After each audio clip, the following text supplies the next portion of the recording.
I'm a coach, and today I want to talk about emotional intelligence. Is EQ better than IQ? IQ, of course, refers to our cognitive intelligence, our ability to think and remember, to read, write, and do math, and maybe later on work with chemical formulas, diagnose a patient, write the great American novel, or teach Greek in college. But rarely are we able to sit and work math problems in a vacuum. We're bombarded with emotions and feelings from within and without. Let's say you're sitting in a room and you're too hot, or you haven't had enough sleep. Maybe you had a fight with your wife or husband, or you're worried about a sick child. Maybe your boss has been abrasive, or you're feeling very anxious and pressured because you have a deadline coming up and you're not sure you're going to be able to meet it. Emotional intelligence refers to our ability to handle ourselves and others, to handle the emotions of ourselves and others.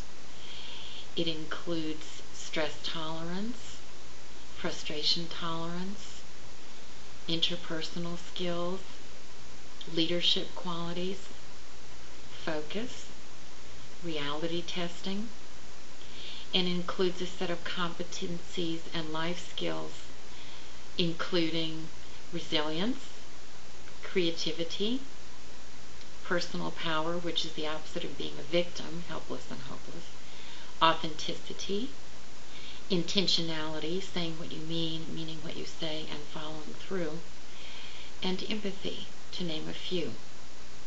Now let's look at how EQ impacts your IQ. The reason scientists started studying this field is because they live in the same world you and I do. And I bet you know at least one person that you know has a very high IQ, but they're not functioning very well at work or at home or both. I think of a client I had who has a PhD in engineering, was very brilliant in his field, but at the time I met him, he was being divorced by his second wife.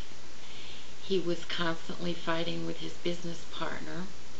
He'd had a string of secretaries leave because they couldn't stand to work for him, so his office was in chaos, and he was beginning to have some serious health problems with his heart and with his blood pressure.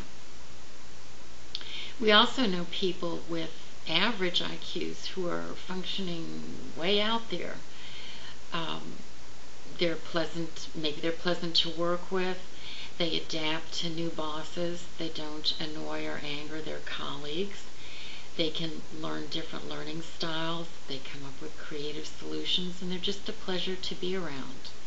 So they keep getting promotions. When I talk to recruiters about what they're looking for in job interviews, many of them tell me that if they have two candidates that are similar in experience, education, job skills, and training, which is not uncommon in today's job market, which one will they choose? They'll choose the one that they'd rather work with, wouldn't you?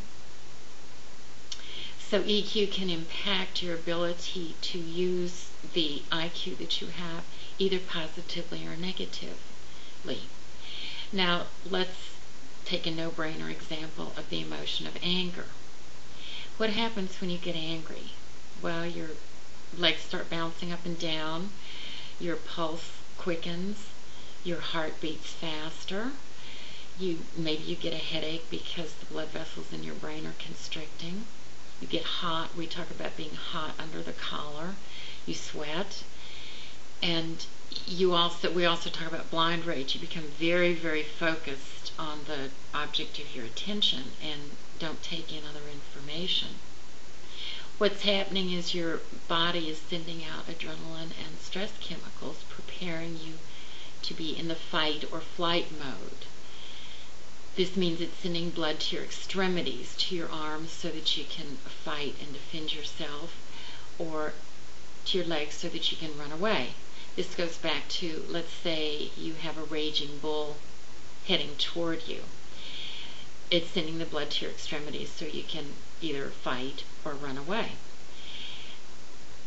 It precludes your thinking in any kind of broad manner because that would be opposed to your survival. The worst thing you could do is stand there and stop and think, oh my goodness, is that a Santa Gertrudis? No, I think it's a Black Angus. Maybe it's a Hereford or a Jersey. In that case, you would be dead. Now, you can think about, when you think about all the times in the workplace when things come up that can make you angry, people missing a deadline, someone deletes a file, a document, or you can't find a file when you're getting ready to run out the door. You can see how your inability to manage your anger can negatively affect your ability to use the other competencies that you have. So, is EQ better than IQ? Well, it's really a trick question. We need both for whole brain thinking and for balanced living. I hope you'll enjoy learning about emotional intelligence and developing yours, because we want you to live smarter, not harder.